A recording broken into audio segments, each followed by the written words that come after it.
but particularly at a young age, I can resonate closely to that. You feel pain like no other pain, and you know that in your life it's going to be very difficult. There was no announcement. No aide stood at the door to soften what was coming. William sat alone in a private study at Windsor, holding a single folded document retrieved from a sealed archive box that had not been opened in nearly 3 decades.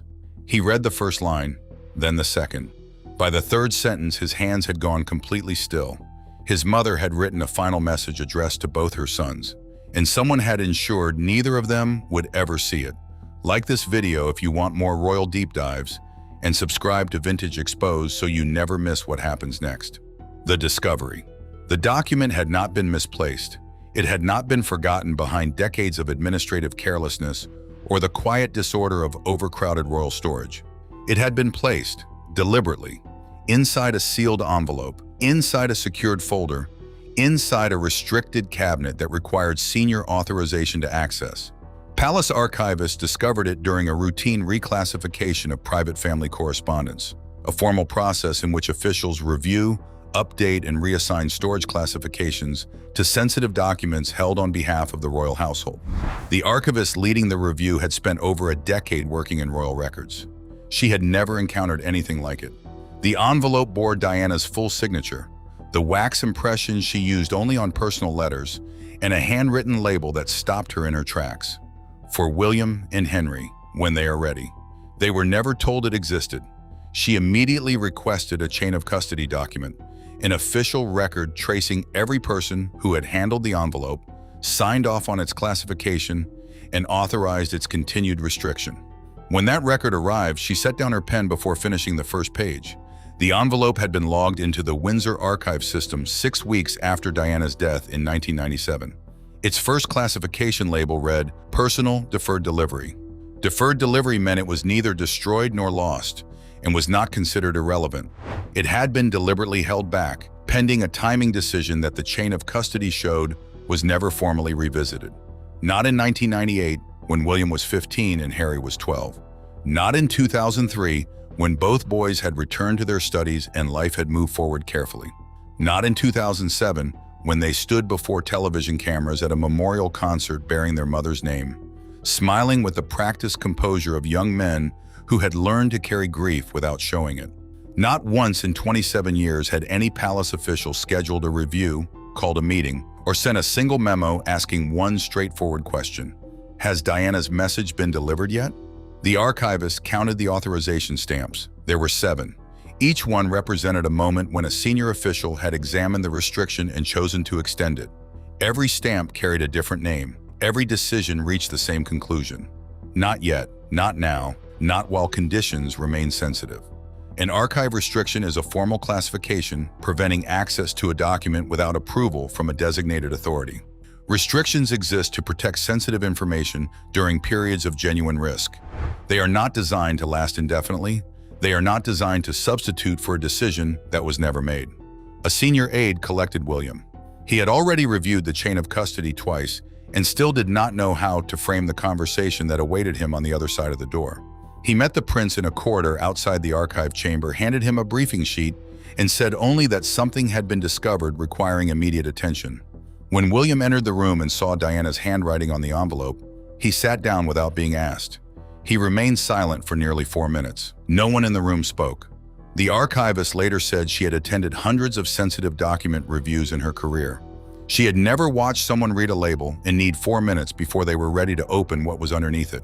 He finally reached for the envelope, slowly, with both hands. What Diana's message said. The envelope contained 2 things: a letter of 6 handwritten pages in Diana's distinctive flowing script, and a shorter accompanying note addressed directly and separately to each son. William read the longer letter first. It began with a sentence he had to read twice before he fully understood it.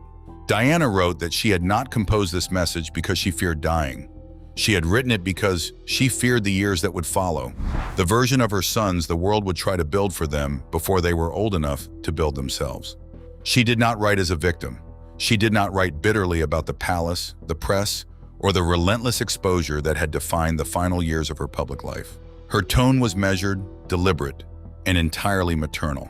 The voice of a woman who had decided that what her sons most needed was not a grievance to inherit, but a compass to carry. She addressed William first by name. She told him she understood the weight waiting for him.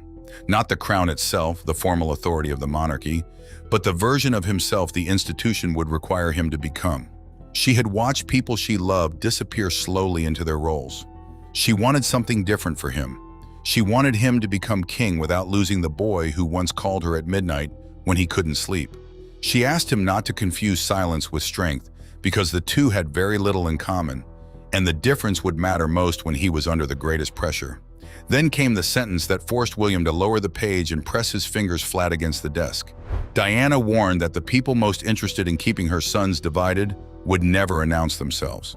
They would speak the language of loyalty, caution, and protection. They would describe estrangement as dignity. They would call distance wisdom, and they would do it quietly, persistently, and with the complete confidence of people who believed they were acting in the best interests of the crown. She had watched it happen to people she trusted. She did not want it to happen to her sons. To Harry, her tone shifted. She was softer with him. Still completely honest, but softer. She told him she knew he would feel things more loudly than his brother, and that the world would sometimes mistake that loudness for instability when it was simply feeling. She asked him not to let anyone turn his sensitivity into a liability. She also asked him not to turn it into a weapon. There was one sentence Harry would later describe through a private disclosure as the hardest thing he had ever been asked to read. When you are angry at William, check that you are angry at him, and not at the life you believe he chose over you. Diana knew both her sons. She had understood the specific wound that would form between them if no one intervened early enough. She had written this letter in part because she believed she might be the only person capable of crossing that distance, even from a place she could not yet name. The letter ended with a single instruction, written alone on the final line. Read this together. Whatever happens, read this together. Do not let anyone place distance between you and these words, not even yourselves. The suppression. William knew how the royal palace handled sensitive matters. He was familiar with the cautious approach that guided decisions behind closed doors. He had grown up in that environment. The main issue wasn't why the letter had been restricted at first. The real question was, who decided that caution was more important than his mother's clear wishes, and why this choice was upheld repeatedly for over 25 years. The chain of custody document sheds some light on this. The first authorization stamp was from October 1997, 6 weeks after Diana's death. A senior private secretary, a trusted official managing private communications within the royal family, opened the envelope during a closed meeting at St. James's Palace. During that meeting, a small group of senior advisors read part of the letter aloud. The meeting lasted for 40 minutes. They sealed the envelope again before leaving the room. The note from that session included one important phrase: release to be reconsidered when family circumstances are more stable. They didn't define stable. They didn't set a date for when they would reconsider. This phrase gave the impression of a decision without any accountability. Senior advisors argued that Diana's letter, which mentioned palace pressure and the risks of separating her sons, could harm the two grieving boys. That point was somewhat valid. William was 15 and Harry was 12. Their mother died in a Paris tunnel less than 2 months earlier, and the world was still closely watching them. The choice to delay the letter's release made sense in those first weeks. What followed didn't make sense. The second authorization stamp came in 2001. By then, William was 19 and Harry was 16. The note for this renewal labeled the letter as politically sensitive material involving palace authority and personal correspondence. This classification was meant to protect documents that, if released, might harm the institution's reputation or stability. But Diana's message to her sons was a personal letter, not political material. This reclassification allowed the palace to control it indefinitely. By 2001, the delay was no longer about grief, it was about power. The third, fourth, and fifth stamps appeared at irregular intervals. Each renewal repeated the original restriction without questioning its validity. Each official who signed a stamp chose not to challenge the decision and passed the responsibility to the next official. The sixth stamp was from 2019, the same year the public feud between William and Harry became widely known. The seventh stamp had no name, only a handwritten note in the corner stating, "Pending formal review." That review had never happened.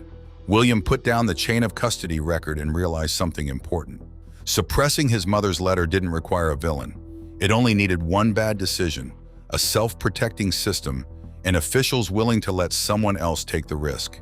He had spent 27 years being kept from his mother's voice. He was ready to stop being protected. William's internal war. Catherine saw him standing at the far edge of the room. He held a document in his hand and hadn't put it down for over 40 minutes. After being married to him for a long time, she came to recognize his silence. It showed that something significant had happened. She put a hand on his shoulder and waited. He turned slowly and shared what he was holding. He explained what was written in it and what the authorization stamps meant. Then he stopped mid-sentence because he reached a part he could not say out loud. His mother had known. Diana did not write her letter with blind hope that her sons would find each other through life's challenges. She wrote it with clear understanding of how the institution would act once she was gone. She described the separation without naming names and outlined the pattern of estrangement before William had even experienced it himself. Diana tried to protect them in advance, but the palace dismantled that protection over decades until her warning arrived 27 years too late. William felt the weight of this discovery in stages. First, anger hit him. It came quickly and felt directed everywhere. At the private secretary who resealed the envelope in October 1997, at each official who kept renewing the restriction without questioning it, at the caution disguised as cowardice, and at the fact that the institution he was meant to lead had spent years managing a problem it contributed to. Then guilt came, and it was worse. William had options that Harry did not have.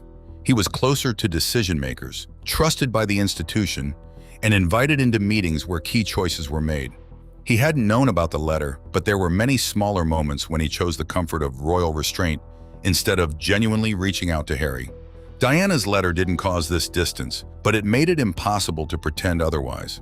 Catherine quietly asked him whether his anger was aimed at the palace or at himself. He replied that he wasn't sure those were two separate things. He walked toward the window, still holding the document. The light outside was changing as dusk approached. He realized he had two decisions to make quickly. The first was about Harry. He needed to contact his brother directly without aides or scripted messages. Diana had wanted her sons to read the letter together. Even if it was 27 years late, it should still be together. The second decision was about the palace itself. William was not yet king, but he was close enough to understand that his next choice would define the kind of king he wanted to be. He could quietly accept this discovery and add it to the painful truths he had learned to bear without speaking, or he could demand answers. He put the document on the table and picked up his phone. The ocean between them. Harry learned something important not from his brother but from an outside source. A contact with ties to the royal family sent him a brief message late in the afternoon. It said a sealed letter from Diana had been found in the Windsor archives, addressed to both sons, and that William had already read it. Harry read the message twice. He put his phone face down and took time to digest the news. The discovery didn't break him. He had spent years preparing for emotional shocks, those sudden reminders of his mother that could hit him anytime. He had learned to handle these moments without falling apart. What hurt him was a specific detail. His brother was allowed inside, while he was left outside the door. It didn't matter that William hadn't decided to shut him out. It didn't matter that the letter had been hidden long before their conflicts began. What mattered was the feeling he had felt for years, that the institution viewed William as the future and Harry as a problem to manage. The letter had existed for 27 years. This was the first time Harry was hearing about it, through a third party on an ordinary weekday afternoon. He called William directly. The conversation didn't start warmly. Harry's voice was steady, but it had an edge. He wanted to know why palace officials had decided when he could see his mother's words. He wanted to know who had read the letter before him and why he was the last to learn about it. William answered every question clearly. He explained the missing page, the incomplete custody record, and Diana's wish that both brothers read her words together. He wanted to make sure the document was complete before involving either of them. Harry listened. He didn't immediately accept the explanation, but he didn't reject it either. At some point in their conversation, a shift occurred. Harry shared a note he had kept for years. It was a handwritten line from Diana that she had told him when he was very young. He had never shown it to anyone. But with the news of the letter, he thought it might be linked. He read it aloud. William fell silent. Then he said, "We need to be in the same room." Neither brother followed official procedures. No aides were involved, and no palace teams were informed. They arranged to meet privately, not as prince and duke, but as two men who had lost the same mother in the same tragic event. The reckoning. 3 days later, William and Harry met privately, away from their official roles, without any advisors or staff. William brought Diana's original letter, and Harry had a small note she had given him. They sat at a simple table while William read Diana's letter aloud. In it, she expressed her fears, warned about loyalty, and emphasized the need for communication. He also read her note to Harry, which urged him to reflect on his anger toward William. The final instruction was clear: read this together. After a long silence, Harry unfolded his note that matched Diana's handwriting. Together, they formed a complete message: stand beside each other by choice, never by command. Later, when they confronted Charles, he revealed he didn't know about the sealed letter and thought the restriction had been lifted without his knowledge. The recovery record proved otherwise. Charles met privately with William and accepted responsibility for the original decision made in October 1997 about Diana's letter. He acknowledged that he chose not to reverse it, considering its impact on his grieving sons. William did not offer forgiveness, but he saw a new sense of accountability in his father that he hadn't noticed before.